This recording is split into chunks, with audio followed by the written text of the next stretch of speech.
Greetings everybody, it's me Knight, and today I'm going to make a video about one of my paranormal experiences. I might make two, but I'm gonna make one in this one. So as far as two stories, I think I'm gonna do one story though. But this is gonna be the time when I came home from college for a summer vacation. And this is like a long time ago. This is like I was like 19. This is like I think it was like 2004 or 2005, I can't remember. But long story short, my dad lived in this place called Morgan's Point, right? Morgan's Point, Texas. And behind him, hit the house was this lake called Stillhouse Hollow Lake. Now the neighborhood he moved in was very old, like old, probably like at the minimum 100 years old, maybe a little older, but it was very old. Now when I went to his home, everything seemed fine because my dad, he just not so long ago divorced my mom, so it's like his bachelor's pad, and I've never lived in his home. And so he was just renting it out. You know, he was thinking about buying it, but he was renting out at the time. And at that time, he just retired out from the Army. And so I'm there for vacation. At that time, he was working nights too, just because he just wanted to make some more money.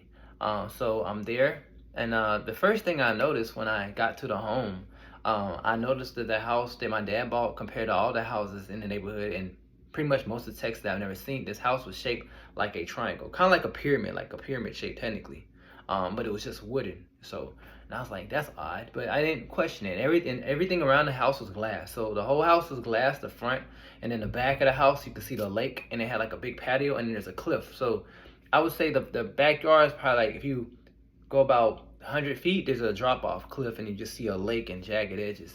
And it's surrounded by like forest and deer walking to the yard all the time. So I'm trying to give y'all some type of foundation or some type of view of how I'm seeing things, so you can get some type of thoughts in your head. So nonetheless, I'm in the house. First day, I'm fine. I'm like, I told my dad, like, oh, I like it. It's nice. You know, it's really relaxing. You know, really much in nature. Now, mind you, in this neighborhood, it was probably only like 50 people, if not less, maybe 20 people in this. The whole neighborhood is like a very small neighborhood. It's out in the country, kind of. So I'm sitting there that night, my dad, for the first night, and my dad goes to work around, I think, 10 o'clock at night, so he leaves. Nothing happened. I'm like, I'm sleeping fine, nothing's happening. The following day, my dad comes in the house, right? He decides to go into the attic. He starts going upstairs, cleaning the attic. He noticed there's some things in the attic. So as soon as he pushes the attic open, you know how you got that little like door, that little square little door, you push it up, get inside your attic. As soon as he pushes the little small square door, there's a book, two red books, like right at the line, like at the edge of the attic door. There's two red books. They look like the same material that a Bible would be written out of, like the old Bibles. Very like red, and they had like gold threading. And so he's in there and he takes the books down. Now I didn't look at the books until later on. He brought them down, and I noticed that he dumped them in the trash. He's like, hey, I'm throwing these trash. He said, don't touch those. I'm going to throw away. Now me, I don't know why, just the curiousness in me, I decided to go to the trash can. I opened the book. As soon as I opened these red books, one of them, the book said Book of Revelations, and the other book says Book of the Dead. Now the Book of the Dead was very like the ones in the Egyptian, like it's pretty much telling this story about Egypt, the Book of the Dead, everything, and how spirits pass over. It tells you what spirits come to you, not just Anubis, but it's just about everything, more than what we know. And I could tell it was very much handwritten, very organized and structured. The handwriting, you could tell, was very old. It looked like something you would see back in the 1800s, like the very strong cursive writing. It was very like there. And then they had skeleton bones and skeleton heads, and they described what every bone was and who it was and what pharaoh this was and all that. And that's when I came to the conclusion these are archaeologists. And then I could see the signatures, and they were doing research out there in Egypt. So they brought all this stuff back from Africa, and they brought in this book. Then they had like, it looked like, I think they had spells and certain sigils and things of that nature. Then the Book of Revelation was very similar to the Bible, but it was different. It was more about the revelations from how the Egyptians saw it, which I've never heard of. Because these books, again, you can't buy them on Amazon. These are actual handwritten. They're thick, and they're like gold inside and inside of a red cover, and it was just written. Now, in this other book, I saw like deity spirits, like demonic spirits, negative spirits, and I was like, what is this? And then my soul, for some reason in my soul, I kind of got scared. Like, I don't think I want to keep reading this because I have a photogenic memory. So I was like, no, I gotta close it. So I closed it back, put it back in the trash bag where my dad had it, and I try to erase my thoughts like I didn't see that. So no sooner than doing that, my dad comes out of the attic. He shuts the door. I would say not even 5 or 10 minutes later, you hear boom, boom, boom, boom, bang, bang, bang, bang. You hear like booming and banging and all up in the top of the attic, like harder than that. It sounded like it sounded like a multitude of guys just wrestling upstairs, just body slamming each other. It was that strong of a loud noise upstairs. And my dad, he's just acting like he's not hearing this. He's walking around fixing him a dinner before he goes to work for a night shift. And I'm like, Dad, you don't hear that noise? He's like, oh, those are probably just raccoons. I'm like, raccoons? Raccoons they're not that loud. Like, I mean, they can be, but they're not going to sound like that. Those sound like 200, 300-pound men fighting. He's like, no, I mean, you can hear stuff's rattling. Boom, boom, boom, boom. Now, for some odd reason, as all this booming and banging in the attic is going down, for some reason in my intuition, something was like, there's spirits up there that do not like that your dad threw those books away, because those books are supposed to stay up there, whatever those spirits were. Because my intuition told me that those books were protecting, or there was some type of spell in that book that was keeping those spirits locked up there, like keeping it from coming into the rest of the house. I know that sounds wild, but that's what they told me. And so I told my dad, I said, you don't think you should like put those books back up there? Maybe the noise go. He's like, no. And so long story short, he throws it into the trash, and actually outside. And he goes out that night, leaves me in the house by myself, and the boom is just going. Do, boom, boom, boom, boom, all night. I'm like, dang.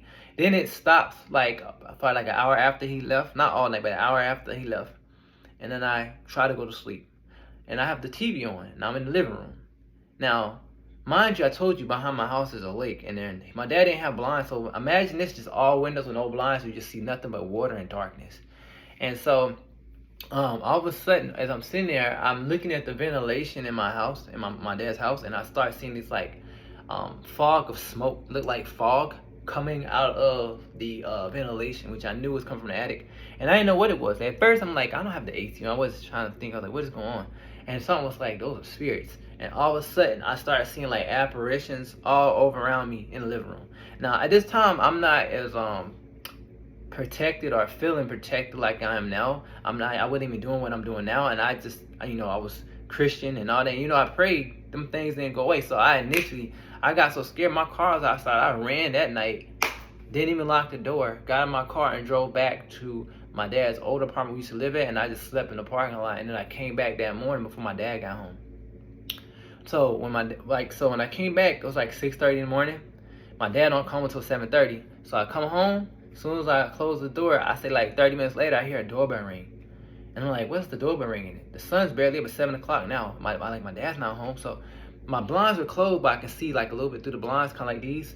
But they're like closed though. And I see a man, a Caucasian guy, shades. Looks like he has like some clothes from like the 1970s or the 60s or whatever, like old clothes. And and when I looked outside, he had like a old school red pickup truck, like 1950s. It's just sitting there, and this man has a toolbox. And I'm like, we didn't call for an electrician. There's nothing wrong with my my home. So something said don't answer the door. So I saw him, but I didn't want to answer, so I don't answer. And I see him had this like evil looking grin. He had his shades on. And so I can see him, but he wasn't really translucent. I was trying to figure out if he's real, but like, hey. So he gets into the car. As soon as he gets in the truck, not even 10, 15 seconds later of getting into the truck, he drives down the street, and the truck and him just fade away in smoke. They just fade away. And this is broad daylight, so that's why he's a ghost. So I'm glad I ain't opened the door. So my dad comes home 30 minutes later after that, and I try to tell my dad, hey, did you some electrician rang my doorbell, and I feel like he was a ghost, but my dad doesn't believe anything I'm stating. And so even though he knows I've heard this paranormal experience before, he does not believe in that story. So he's like brushing me off. He's doing breakfast, whatever. Then for some reason he says he has to go somewhere. So my dad leaves me again in the house, and he leaves around like 9 o'clock in the morning. So I would say like an hour and after he leaves, I'm about to fix lunch around 11 o'clock. All of a sudden, out of nowhere, guys, my whole house starts shaking like I have to grab onto something to keep from falling, to hold my stability, to keep me stable. And I'm like, what the heck is going on? And it went on for, I know, guys, my witness, it had to at least be like 60 to 90 seconds. It was a long time of movement. I heard stuff clanging and banging all in my house. And this is broad daylight. This is around between 11 o'clock and 12 o'clock. I'm like, oh my God, the whole house is shaking. And I already knew this is spiritual because I live in Texas and it's not that many earthquakes. From my memory, I've never experienced an earthquake in Texas where my house is shaking like that, like if I was in California. And I used to live in San Diego, so I know what an earthquake feels like. So I was like, it was just shaking. And then all of a sudden it stopped. And I was like, oh my God, my heart was beating on my chest. So I called my neighbor. And I called my neighbor. I said, hey, neighbor, did your house shake? And he said, what do you mean? Like, was there an earthquake or anything by chance? Do you know anything about an earthquake happened? It's like, no, I don't know anything you're talking about. And he lives like literally like 2 feet away from my house. And so he's like, no, I was like, dang. And this guy's very smart. He's a teacher and all that. I'm like, dang, professor. So I was like, man. So that's when I definitely knew it was spiritual. So then I tried to tell my dad what happened. He didn't believe me. And so, again, I would say, 2 days later, my aunt comes from Miami where her son visits us. Her son's about, at that time he's like 17, and so they come and visit us. And so, not even the first day, right? They come. Me and my dad leave them in that house around 7 o'clock at night. We had to go pick up dinner. Guys, I'm telling you this. By the time we came back to the house, my aunt wasn't even in that house 30 minutes. We were only gone barely 30 minutes. We came back and she had her suitcase. Her and her son had their suitcase at the door, ready to leave. And my dad was like, where are you going? What's going on? She's like, because my dad's name is Johnny. She's like, Johnny, I can't stay here. Your house is haunted. I'm telling you now, there's stuff all in the house, and they don't want you here or none of that. She's like, we going out there. We get a hotel. Because she's like, I love visiting you. I just got here, but I can't stay in this house, Johnny. We're going to get a hotel. We'll see you in the morning time. My dad was like, what? Now, you would think that would be enough that my dad would believe about these paranormal experiences. No, he did not. So she comes back that morning just to visit us. So she stays, but she's not staying there at night. And I continue to have spiritual experiences and ghosts and stuff like that, right? Like ghosts coming in the house, all kind of crazy stuff, witches, all kind of crazy stuff. And so it just didn't stop. Even the animals were acting funny around the house. Like the animals were acting like humans. It was crazy. And so long story short, this what got my dad to move. I'm tell you right now. My dad was when my dad decided to think about buying this house, he tried to get the previous owner's name off the house.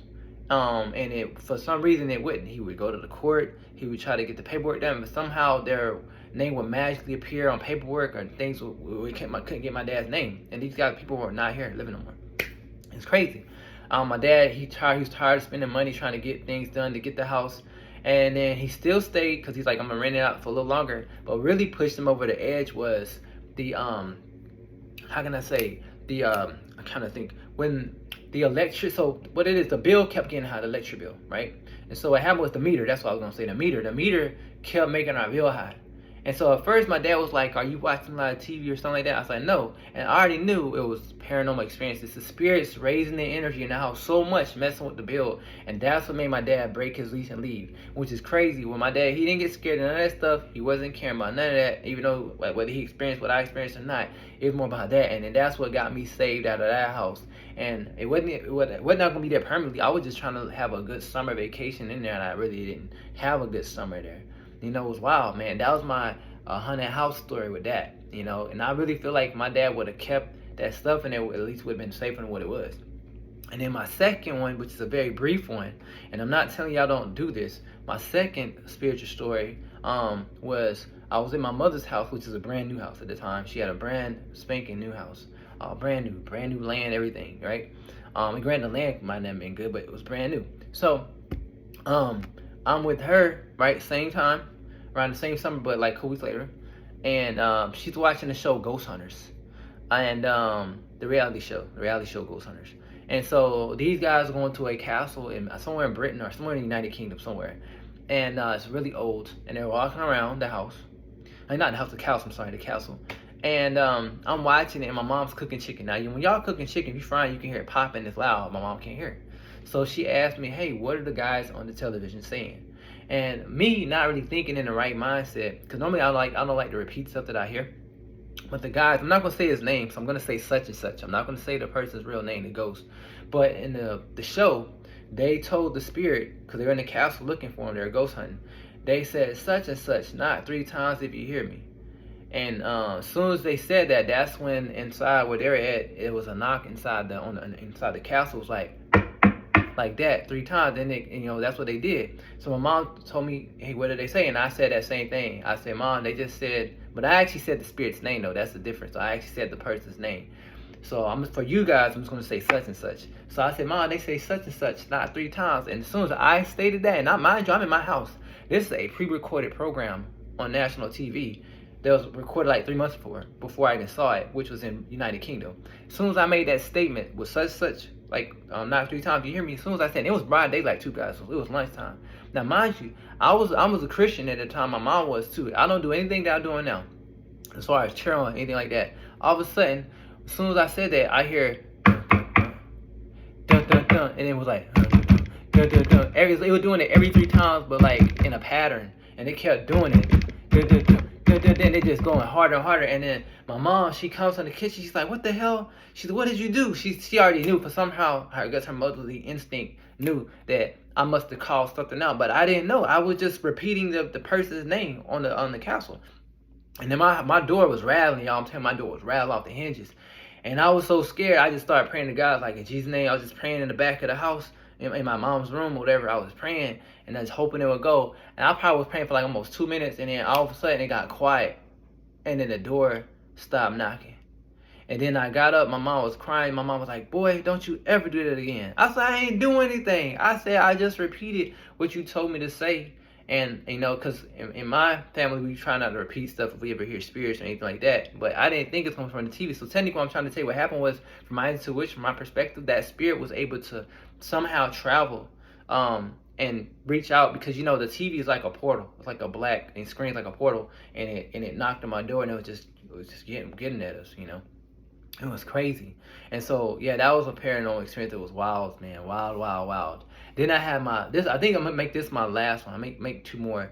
Well, yeah. So my next one was when I was in my dad's house this is more recently now. This is like 2021. He wanted me to go babysit his dog, man. So I'll go over there, babysit his dog, just for like the day, because he's on like a honeymoon. So I went up there for 2 days just to watch the dog. And so, now my dad's house is brand new too. Lives in a big neighborhood, $500,000 house, huge, brand new house up in the mountains. So I'm up there, and I've been in his house many times, but I've never experienced this, okay? And my dad's Christian too. So I'm sitting in the house, watching the dog, watching the movie. It's like 10 o'clock at night, I'm flipping the channels. I'm just petting the dog, and I'm kind of half asleep, in and out of sleep. So I guess I fall asleep. Next thing I know, I wake up. Like, I'm literally awake now, because the dog, I think he had to pee, because I can feel him nudge me. And when I wake up, I look up at the ceiling, and I see this black looking vortex spinning around in the ceiling. It was huge. It was probably it was enough to fit, like, if you have 3 bodies, so I would say like at least 18 feet long. It was just spinning counterclockwise. It was like a black vortex, like something you see out of Star Trek in a movie. It was just spinning. And I didn't even know what I was seeing. I was blinking my eyes, make sure I saw it. I looked at the dog, looked back up, looking around. I pinched myself. It's still there. And I had the TV on, and I had the light on in the house, and it was just still there. It was just spinning, and it's like it was coming through it like came through the ceiling. It was just spinning, and something said that's how spirits been coming through. So like, what it showed me is like certain areas in the world, or even if you have a house or anything like that, even if you don't do readings, just in period, portals and things can be opened up depending on your energy. So what the spirit showed me, that was there because I was there, and there was a spirit that was trying to speak that had nothing to do with my house, but the environment was just right because my dad's location and the land he picked, everything in the ley lines. That's what they told me. That's what I heard, and that's why I saw that. But it was crazy. And the only reason I knew all that because I was more mature then compared to when I was in that other house at 19. Because when this happened, I was like 37, so I was like more spiritually awakened and stuff. But it was wild, man. Crazy stuff, man. And that's like, even though these stories might not seem scary to y'all, when you go through these things, and you're by yourself, there's no book or nothing like that that's gonna tell you what are you seeing. Just like when I was in Japan, right? I was in this place called Sasebo, Japan, right? I lived in Japan for 4 years. I lived in Sasebo for 2 years. I lived in Yokosuka for 2 years, right? And when I was in Sasebo, I lived outside of town. So I was stationed, but I actually had a home, an actual apartment I lived in. Literally, when I had a girlfriend, all that, I stayed by myself, and she would come visit me.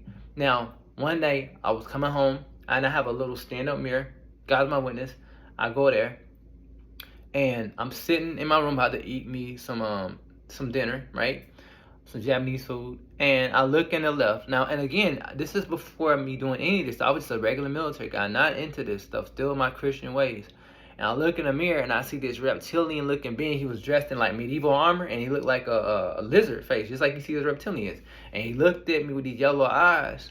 And at that time, I didn't realize when they were cooking the stuff, like I guess there certain herbs can trigger certain stuff in you, and the spirit came through the mirror and it tried to go through my body, and it went through my body and it kind of like took me over, and I didn't know this until the next day, because the next day I couldn't find my cell phone. I couldn't even get a hold of my ATM card, and when I tried to get money out of my bank, my PIN number was changed. And then long story short, for somehow by the God's grace or the angels around me, they made me have an epiphany moment showing where this reptilian went through me, this the spirit, and it pretty much had me on the phone. And I remember it made me reflect on myself. When I got on the phone, it was like, hey, I told my name is Johnny, and I like to change my PIN number, and then that was me talking, but it was the spirit come through me. And what happened was to show my angel pushed the spirit out of me, right? And that was wild, because during that night, I was eating my Japanese food, and I barely had like a sip of wine like that. And I was waiting for my girl, because we was going to be romantic, just let y'all know. And that let me know, because, alcohol is spirit, but I was able to see this thing. Then I had another time I saw a reptilian thing like that in my mama's house that she has now. And that's because they had a lot of fear going on because of COVID. And I noticed that these spirits, these reptilian things, they draw fear too as well. Other than alcohol and dark energy, they draw off of fear. They get drained, and I would see visions of them. And I had to tell my mom and my stepfather to stop living in fear so these spirits can like depart. And they eventually did. And I had to do a lot of praying on that house. It was crazy, man. Then I had another experience when I was in Japan too. I was at a restaurant, and I was in my mind, I was like, man, I'm thirsty. Man, I can't wait to drink this water while I'm eating. That's what I said in my mind. And all of a sudden, so I said that, my cup moves 2 times towards me. Same thing when I happened when I was in another Asian restaurant in San Diego. I said, I'm thirsty. It's like it always does it. I mean, it could be me. To this day, I don't know if that was telekinesis, something like me, or the spirit was wild, man. And again, a lot of times when I go through things like this, I have to figure out for myself. When I was on the ship, same thing. I'm laying in my bed on the boat. I'm on deployment. I see a shadowy spirit come up towards my bed and just boom, bangs my bed and runs off. Crazy. I had another experience when I was in my mom's house, 3 years ago visiting. I'm laying in the bed and 2 spirits try to like hold me down in sleep paralysis, because I was sleeping, and I woke up and I saw 2 spirits holding me, and they was like, go back to sleep. This is your mom, Vivian. And I'm like, my mom never says her name in my mind. I said, y'all are not my mother. And I woke up, and they was like, the spirits got scared. They was like, oh my God, he can see us. And they ran off. And they had these British accents. It was a male and a female. They left. It was crazy. Same thing when I went to my sister's house. Her fiance at the time, he couldn't sleep. And so he knew I was very intuitive, and I can like banish stuff. So they called me at like 2 o'clock in the morning. It was crazy. So I get all my stuff to cleanse the home. I go up there. This is like 3 or 4 years ago. I go up there, and they got a brand new house too. And so I go up there, and he said he initially told me there was a female in the house, and she kept following him around and scaring him. So like an older female, and because they live out in the forest, and and that's what he told me. But before, that's when he told me. And when I got to the front of the house, something said wait. So before I got in the house, something told me to put my hand on the door, and I closed my eyes. And when I closed my eyes, I felt the energy of 2 spirits. And I said, Ray, man, I know you said there's a female spirit in here, but I feel like there's 2 spirits in here. I feel like there's a masculine and a feminine. There's a man in here too. He's like, and then he said, yeah, it is, man. He said, how do you know, man? How did you know that? I didn't even tell you anything. I said, I'm just telling you what I feel and what I'm seeing. Because I didn't see them physically. It's just like, I don't know how I do. It's like some Spider-Man stuff. Like I just touch and I just can do that. Same thing with books. I can touch stuff. I don't know. It's weird. So I go in there. I start cleansing. I start doing my little prayers. And they started moving, and what happened was when I moved them, I went to the backyard to the tree, and I did my little prayer on the tree. I put my hand on it to bless the earth, and pretty much let them know I'm grateful for removing the spirit. And then I took the spirits with me. And when I took the spirits with me, I know that sounds wild, but I'm gonna have to make another video for that, because like that's another story. But I took the spirits with me, and I feel like I got this from my grandfather, where. Let me explain what I did to them first. Like my grandfather this is gonna sound crazy, guys, but my granddad, he would, whenever he would take spirits, he would kind of like, it's almost like he swallows their essence. This is weird, and he would have to like throw them up, right? And so he was a Christian, but it's like he has to. It's like I don't know how to explain it to you, because we got shamans in my family as well, and so I realized that's what I did when I brought them. I didn't realize they were within my aura, my energy, and I had to release them. And so what I did was I couldn't release them in the physical world. I had to release them on the astral plane, because that night when I went to sleep, I saw them, and then I had to release them out of my aura. And that's what happened. And then they departed. But as they depart, right before they departed, they tried to like again to rewind it back. That the spirits that departed from me was the same ones that I actually moved out the way the second time. Who had me in the sleep paralysis. So there's a lot of stuff, man. I had to learn how to spiritually protect myself most of the time on my own, because certain books and certain texts I couldn't get. Certain books that it's not meant for me to read either. Like I've seen people who are into like certain biblical scriptures, certain psalm scriptures, or certain magic stuff. It don't work for me. You know, certain, like I'm a person, like you don't know what you did in your past life. And so like certain things that you do might not be meant for you to use to protect yourself. And yes, the God source protects us, the angels, but at the end of the day, if certain situations are put in front of you, whether you deserve it or not, you know, whether through your parents, you know, sometimes you have to go through that lesson of life, whether you want to call it karma or whatever, you got to go through it. Because I know it's with me, something I didn't realize, and I would suggest anybody out there to look into like numerology. Like I was born at 15, and a lot of if y'all don't know this, out of all the numbers, the number 15 deals with a lot of witchcraft, negativity. So most likely, if you are born on the 15th, you probably had a past life as a witch or a mage or something negative. So you also might have done a lot of bad people wrong. Might have did your family wrong. So you might have certain situations where you feel like you're going through a lot of stuff. It's because your past life. And then not only that, my mom was born on August 15th, but I was born in November. So for me, it hits a little harder because I was born in November, which is like Hades, is Pluto, hell energy. So it's a little bit more darker than her fire energy, which is Leo. So I really got that. So it was a lot, man. So for me, I carry the mother side of me more. So for how I looked at it, like my sister, she carries the masculine, meaning she's here to heal the masculine side of my family line. I'm here to heal the feminine side, right? But in the masculine body.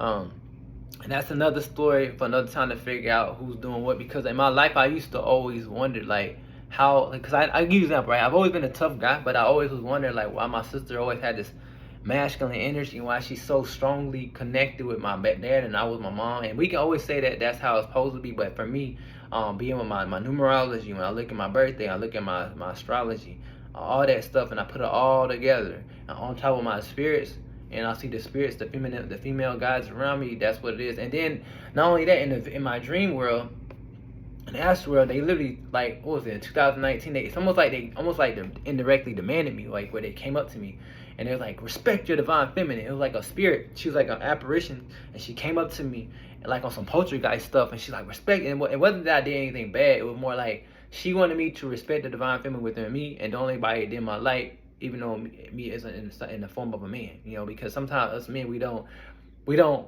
feel comfortable in the feminine energy or embrace our creativity side, which I was born to do, which is creative.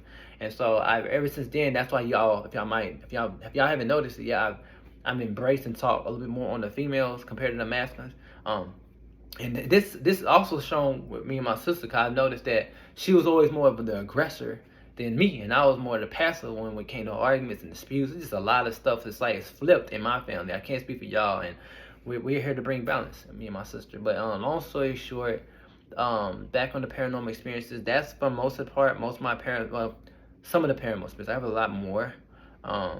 My life death one was pretty crazy too, when I blacked out and all that, the lights, that was crazy. And then when I was 3 years old, when I was like, cause like my paranormal experience, just let you know before I get in this, it started when I was 3 years old, and then now.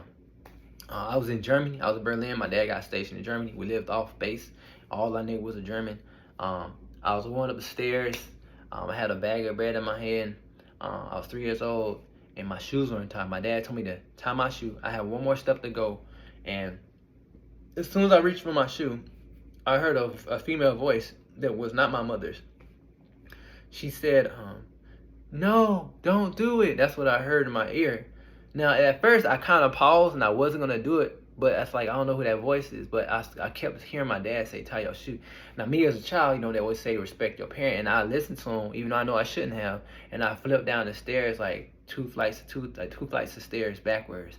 And as I was falling, as soon as I flipped that first second or second row, something said I heard the female voice say, "Put your hand over your head." That's what she told me. I did like this, and I just kept falling, boom, boom, boom. But this kept me from busting my head open and saved my life. And I kept rolling and rolling and rolling. These were tile stairs too. And so I rolled and rolling, and then when I thought I was done, I had one more step to go. And I thought I was done, and I looked up, and I heard the female voice again. She said, "No." And when I raised up, and she said, "No," I saw one step, and then my mouth, I was like, "Ah!" And when I went like that, my tooth went through my lip. That's why that scar is still here right now to this day. And but luckily, the doctors were amazing. I didn't break any bones, nothing like that. But I just came with like a little busted lip, and they had to stitch it a little bit. But that was crazy. That was my first experience with the paranormal spirits, and I feel like those are more so my guardian angels. And then the second time in Italy, when I was I think 9 or 10, I heard a spirit within me tell me, "Don't go outside today." Cause my Italian friends, they wanted to play soccer, and I told my mom, I said, "Man, I don't think I should go outside today." And she said, "Why?" I just felt like I don't feel like I need to. So my Italian friends, they started crying. Marco, they just kept crying and crying. And so I felt bad. So I literally stayed in this house almost 8 hours because they hit me up around 8 o'clock in the morning. And I purposely didn't go outside. And I almost waited till almost 5 or 6 in the evening. But then by that time, I kind of thought I was going to be okay. But something said, "You're still not going to be okay." But I still felt I was. And then I ended up going outside. And instead of playing soccer, we went to ride bikes. And mind you, we lived in an apartment complex in Italy. So I got on my bike. I wasn't even on my bike 5 minutes. I was riding around the corner. And all of a sudden, another bike was going fast, extremely faster than it should have been. And I didn't see him when I was going around the corner. And when I looked this way, all of a sudden, a bike came faster at me. And I flew off my bike like 6 feet in the air. And I hit the ground. I busted my knee like wide open.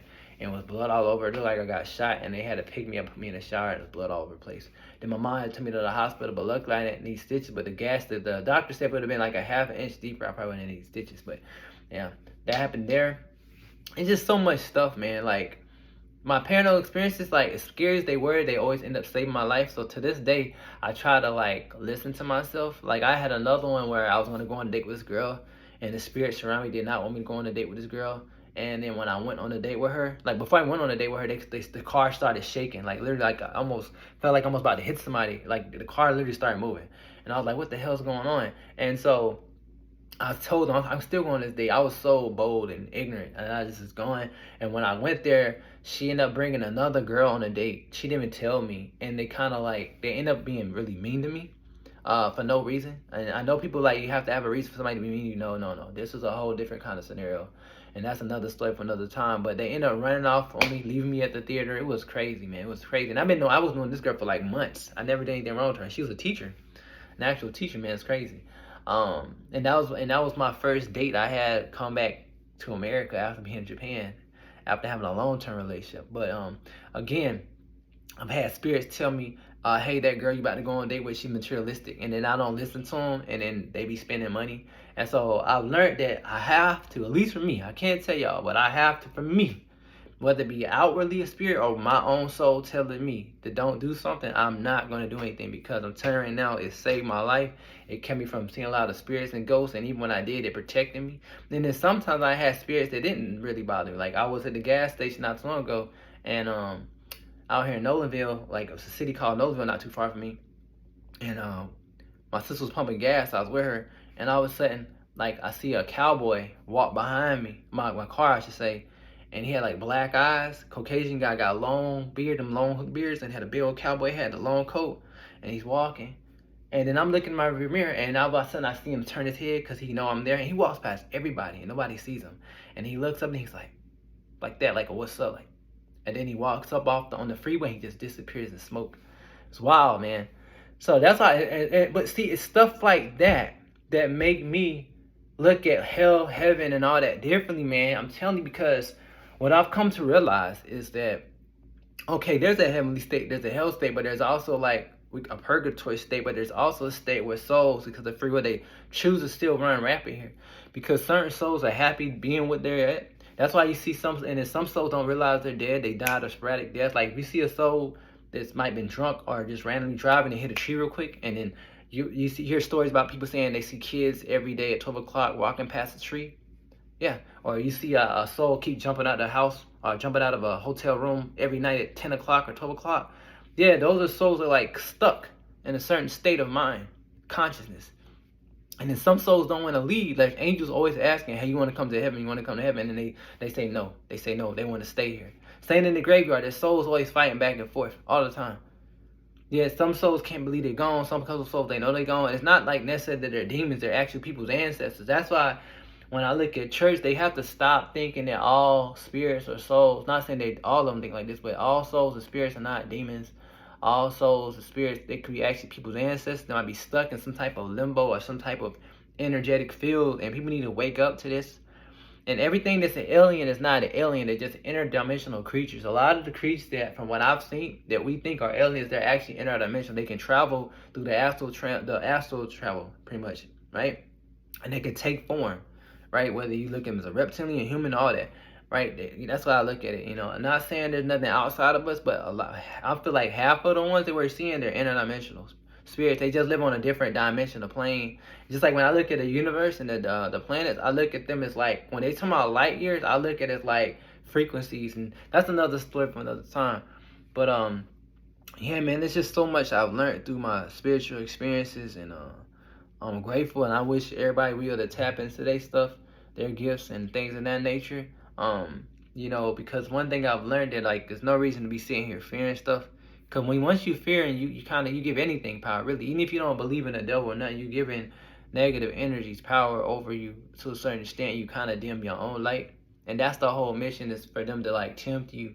Even if you look at Earth as a lesson, the whole point is to, you know, tempt you off your path and to slow your progress down. So if you were to come back, you might have to face the same consequences or situations again. But the more you elevate and get past the temptations of life, right, you'll be well. You know, just like your vices, if you can work through your vices, you do well. You know, like when I look at zodiac signs, we have our good and bad. I'll give you an example. Aries can be great leaders, but they can be arrogant. You know, Scorpios can be loyal, but they can be manipulative. You gotta fight through your vices, but don't judge everybody off their energy that they carry. But yeah, man, I learned so much. And one thing I will say last before I end this video, the divine feminine, again, I gotta say what I see. Masculines do have energy, yes, but a lot of the energies I see the strongest, it from my perspective, it seems like the female. Like I remember I had a vision, what was it, 3 years ago, I saw a female at a throne, and she had other masculine deities, like, or what you would say deities or angels, like working for her. Mind blowing. So that really just shows me, from my perspective, I feel like Earth was pretty much at the beginning more matriarch, right? But and even with that said, I mean it like in a balanced way though, with masculine and feminine energy. You know, that's how I look at it, because it might sound twisted, but to me it's no different when people say, okay, God, Holy Spirit, but then he has the energy of masculine and feminine. But I don't see any, what's wrong if you said it and twisted it and said God is then masculine and feminine. Like you can't really, it's like when I look at the Holy Spirit as female, you know, it really is Sophia, wisdom, mother, father, son. But they got it like one, father, son, you know, father, Holy Spirit, son. It's like all crazy, like man and man, you know. I'm just saying. And if you look at like a lot of the churches, a lot of places, they built on pagan areas, and then they put churches there from years and years ago, but nobody knows. They erase so much history. And every time I travel somewhere, spirits will contact me, or I go to sleep and I get these messages, man. And I have to figure out a way to make an outlet to broadcast it. So again, I don't want to make this too long, and I kind of got off subject with my paranormal stories, but I just wanted to share that last little bit. If you enjoyed some of the paranormal experiences, I have more. Hope I didn't bore y'all. I just felt like getting it off, because for me, this is very this is very wow, I'm getting tons. This is very therapeutic for me. There you go. To just express, because again, I don't talk about this much. A lot of I'm so used to socializing stuff like that, because when I was in the military, Maybe I'm used to talking to a lot of people, so I just love to socialize and help people out, and that's what I do out of my heart. Because other than my videos here, I work for a site called Everclear, which is a psychic site that I do like mediumship for and all that. I just don't broadcast there because it's kind of costly, and here I just put out messages from time to time. But I'm trying to make my own website where I can have a lower price. But again, that's all I had to state with you guys about my spiritual experiences. I might do more in the future. I think next time I might talk about some of the dimensions or areas I've seen, like the hell states, or what y'all think is hell states. They keep telling me it's like Hades or in heaven, and I would probably talk about like some of the spirits I've encountered that actually I've seen help people, like in hospitals and stuff like that, or in nature, you know, like and things like that, and especially my travels, like areas I'm not even from culturally. So with that being said, my name is Knight. If you like the video, thumbs up. Hope I didn't bore y'all again, man. I got a little bit long-winded, more than I thought I was, but blessed be everybody.